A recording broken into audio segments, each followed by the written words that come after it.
আমারও পরানো যাহা চাই তুমি তাই, তুমি তাই গো, আমারও পরানো যাহা চাই। তো রবীন্দ্র জয়ন্তী কবিগুরুর জন্মদিন আজকে। ব্রেকফাস্টে আজকে ওনার পছন্দের খাবারের কিছু খাবার আমি রেখেছি আজকের ব্রেকফাস্টে। তো কি রয়েছে? বাদামের শরবত, যেটা কবিগুরুর ভীষণ পছন্দের, ব্রেকফাস্টের তালিকায় থাকতো। তো আমি তো এখানে সব রকমের বাদাম, তার সাথে কিন্তু গোবিন্দভোগ চাল দিয়ে শরবতটা বানিয়েছি। আমি কিন্তু দুধ দিইনি, সাধারণত বাদামের শরবতে দুধ দেওয়া হয়, আমি এখানে দুধ দিইনি। তো বাদাম আর চাল ভিজিয়ে রেখেছিলাম, বাদামের খোসাগুলো ছাড়িয়ে নিয়েছি, ব্যাস।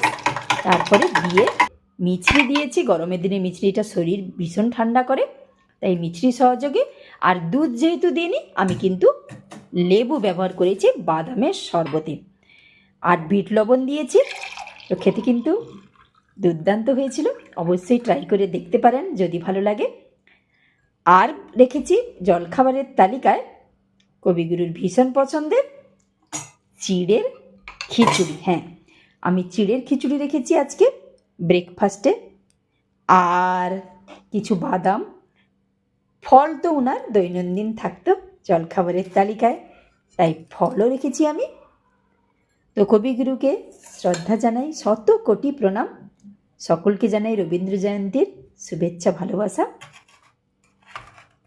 তুমি রবে নীরবে হৃদয়ে মম,